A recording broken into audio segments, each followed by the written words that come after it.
বিশ্বনবী পাগলের মতো একবার হাউজে কাউসারে যাবেন, একবার সিরাতে যাবেন, একবার পুলসিরাতের দিকে, একবার হাউজে কাউসারের দিকে পাগলের মতো দৌড়াতে থাকবেন। তার কোনো গুনাহগার উম্মত যাতে জাহান্নামে ঢুকে না যায়, সেদিন কেউ সুপারিশ করতে পারবে না বিশ্বনবী ছাড়া।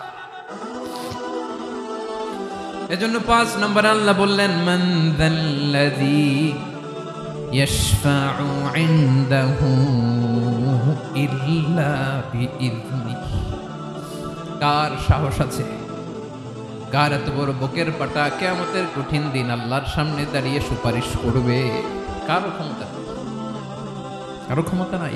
বিশ্বনবী সেদিন সেজদায় পড়ে উম্মতের জন্য কাঁদবেন, সবাই কাঁদবে, নফসি নফসি, আল্লাহ আমারে বাঁচাও, আল্লাহ আমারে বাঁচাও। বিশ্বনবী বলবেন, উম্মতি উম্মতি। বিশ্বনবী আমার জন্য কাঁদবেন, আপনার জন্য কাঁদবেন, আমাদের জন্য সেদিন কেঁদে কেঁদে জাহান্নামের দরজায় দাঁড়িয়ে আমাদেরকে টেনে টেনে জান্নাতে ঢুকাবেন। এজন্য এই বিশ্বনবীর ভালোবাসা যেন আমাদের হৃদয়ে ভরপুর থাকে। আমার ভাইয়েরা, প্রতি শুক্রবার বিশ্বনবীর উপরে বেশি বেশি যেন আমরা দুরূদ পড়ি। আমরা যখন বিশ্বনবীর সালাম দেই, দুরূদ পড়ি,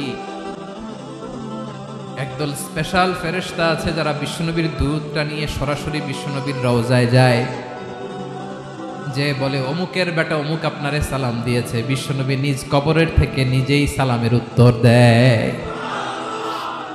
বিশ্বনবীর ভালোবাসা যেন আমাদের হৃদয়ে থাকে, বিশ্বনবীর সুন্নাহ দিয়ে যেন আমাদের জীবনটাকে সাজাই, পারা যাবে ইনশাআল্লাহ। বিশ্বনবীর ভালোবাসা ছাড়া কেউ জান্নাতে ঢুকতে পারবে? বিশ্বনবীর পক্ষে আমরা বলব, বিশ্বনবীর পক্ষে আমরা লিখব, বিশ্বনবীর জন্য আমরা আমাদের কলিজার রক্ত বিলিয়ে দিব, ঠিক কিনা বলেন?